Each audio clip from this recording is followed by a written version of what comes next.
दोस्तों ये कहानी है एक ऐसे लड़के की जो कि पढ़ाई में एवरेज था। दिन भर दोस्तों के साथ टाइम पास करना, मोबाइल चलाते रहना उसकी आदत थी। घर पर उसकी माँ की तबीयत भी ठीक नहीं रहती थी और वो ठहरे गरीब परिवार से, और घर की हालत बद से बदतर थी। यानी अगर कोई मेहमान आ भी जाए तो उसके बैठाने तक की जगह वहां नहीं होती थी। एक बार उसका दोस्त उसे बुलाने के लिए आया कि चल कहीं चलते हैं। तो वो दोस्त पहली बार उसके घर पर आया था तो घर की हालत को देखकर दंग रह गया। तो उसने पूछा, क्या तू यहाँ पर रहता है? बोले हाँ मैं यहाँ पर रहता हूँ। क्या ये तेरा घर है? बोला हाँ ये मेरा घर है भाई। बोला तू ऐसे हालातों में रहता है? वो बोला हाँ मैं ऐसे हालातों में ही रहता हूँ। क्यों, क्या हुआ? थोड़ी देर तक तो उसका दोस्त चुप बैठा रहा, लेकिन फिर वो बोला वाह वाह मेरे दोस्त वाह, तेरी घर की हालत बस से बदतर है। माँ घर पर बीमार पड़ी हुई है, पापा दिन रात काम करके थोड़ा सा पैसा जुटा पाते हैं और उससे घर खर्च चलाते हैं, और तू दिन भर मोबाइल चलाते रहता है, दिन भर दोस्तों के साथ टाइम पास करता है। तुझे अपने करियर की कोई चिंता नहीं और तेरे घर की हालत बस से बदतर हो चुकी है। तो एक बात बता, किसको धोखा दे रहा है? अपने आप को, अपने माँ बाप को? किसको धोखा दे रहा है? उसके दोस्तों ने कहा तू चल मेरे साथ। वो बोला कहाँ चलना है? नहीं तू चल मेरे साथ। तो उसका दोस्त उसे वहां ले गया जहां पर उसके पापा काम करते थे। उसके पापा एक फैक्ट्री में मजदूर थे। वो वहां पर बैठे हुए थे, पसीने से तरबतर होकर हालत बस से बदतर हो चुकी थी, शरीर में पेन हो रहा था, और उनके पास में उन्हीं की फैक्ट्री का एक मजदूर और बैठा था और वो उनसे कुछ कह रहे थे। और वो कह रहे थे कि यार मेरी पत्नी घर पर बीमार है, इलाज कराने के लिए पैसे भी नहीं है। मैं दिन रात मेहनत करके सिर्फ 2 वक्त की रोटी जुटा पाता हूँ और उससे सिर्फ घर का खर्च चलता है और कहीं पैसा बच ही नहीं पाता। अभी तो बेटे के स्कूल की फीस भी भरनी है। यार इससे बेहतर तो मौत ही है।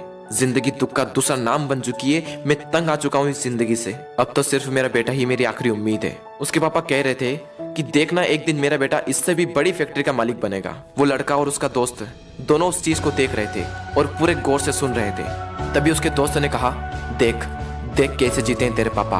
तेरे पापा तेरे से कितनी उम्मीद लगाए बैठे हैं, देख जरा एक बार। लेकिन क्या तुझे लगता है कि इस तरह से तो उनकी उम्मीदों पर खरा उतर पाएगा? एक बार तो अपने पापा की हालत को देख कि कैसे जीते हैं, और एक बार तो अपनी हालत को देख कि तू कैसे जीता है। वो 2 कौड़ी का मोबाइल तेरे पापा से पढ़कर है। वो 2 कौड़ी की लड़कियां जो जिंदगी में सिर्फ कुछ पलों के लिए आती है और फिर चली जाती है, वो तेरे पापा से पढ़कर है। वाह मेरे दोस्त वाह, ये तो सिर्फ कुछ दिनों के लिए आएगी और फिर चली जाएगी। अरे बदल अपने हालातों को। यह सब देखकर और यह सब सुनकर उस लड़के के खून के आंसू टपक गए, और उसने उसी वक्त निश्चय किया कि जिस फैक्ट्री में मेरे पापा काम करते हैं, आने वाले 5 साल के अंदर अंदर इससे भी बड़ी फैक्ट्री का मैं मालिक बनकर दिखाऊंगा।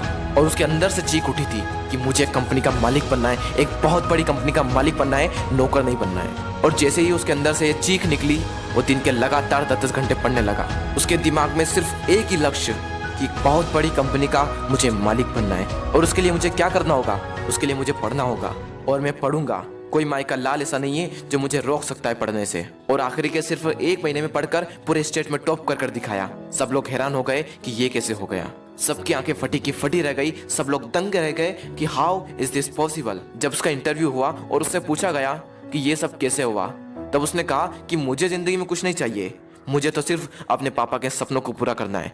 मेरे पापा का सपना है कि जिस फैक्ट्री में वो काम करते हैं उससे भी बड़ी फैक्ट्री का एक दिन में मालिक बनकर दिखाऊं। सिर्फ इसी सपने को लेकर मैं इतना पढ़ पाया और अपने प्रदेश में फर्स्ट आ पाया। दोस्तों हो सकता है कि आप इस कहानी की शुरुआती पार्ट को अपने आप से रिलेट कर पाओ। इंडिया में मैक्सिमम लोग या तो मिडिल क्लास फैमिली से बिलोंग करते हैं या फिर पुअर फैमिली से बिलोंग करते हैं। हर बच्चे के पापा बहुत ही संघर्ष करके उसे पढ़ाते हैं। हो सकता है आपके घर की भी यही हालत हो। उस कहानी में उस लड़के ने रियलिटी को एक्सेप्ट करा और अपने हालातों को बदल दिया। लेकिन क्या आप रियलिटी को एक्सेप्ट करते हो? क्या आप अपने सच को देख पाते हो, अपने हालातों को देख पाते हो, अपने आप को देख पाते हो कि आप क्या कर रहे हो और आपको क्या करना चाहिए? वो लड़का तो बहुत बड़ी कंपनी का मालिक भी बन गया, लेकिन क्या गारंटी है कि आप भी अपने पापा के सपनों को सच कर पाओ? क्या गारंटी है कि आप भी अपने हालातों को बदल पाओ? गारंटी है मेरे दोस्त, गारंटी है जब आपके अंदर से एक चीख उठकर आए, आपके अंदर से एक आवाज उठकर आए कि मुझे पढ़ना है, और सिर्फ इसलिए पढ़ना है कि मैं अपने हालातों को बदल पाऊं। और जिस दिन आपके अंदर से ये आ गया ना कि मुझे पढ़ना है और सिर्फ इसलिए पढ़ना है कि अपने हालातों को बदलना है, अपने मम्मी पापा के सारे सपनों को सच करना है, जिस दिन आपके अंदर से ये आवाज आ गई, उस दिन से एक बात तो तय है कि आप अपने हालातों को बदल दोगे, अपने माँ बाप के सारे सपनों को सच कर दोगे। बस जरूरत है तो एक अंदर से आवाज की। दोस्तों बहाने बनाने से कुछ नहीं होगा। बहाने तो हर कोई बनाता है, हर वो इंसान बनाता है जो कायर होता है। मेरा मन नहीं लगता, मुझे आलस आ रहे हैं, मुझे मैथ्स से टफ लगता है, मुझे साइंस टफ लगता है, मुझे ये टफ लगता है, मुझे वो टफ लगता है। कुछ भी टफ नहीं है। जाकर पूछो स्टॉपर से कि तुझे क्या टफ लगता है, तो हमेशा हमें सिर्फ एक ही चीज सुनने को मिलती है कि पढ़ने वाले के लिए कुछ भी टफ नहीं है। और दोस्तों जिंदगी का भी यही वसूल है, करने वाला कुछ भी कर जाएगा, और जो ना करने वाला है ना, वो छोटी सी मुसीबत आने पर रुक जाएगा। बहाने बनाने में उसका कोई रिकॉर्ड नहीं, उसे दिन भर आलस आते रहेंगे, उसके अंदर की एनर्जी बाहर उठ ही नहीं पाएगी।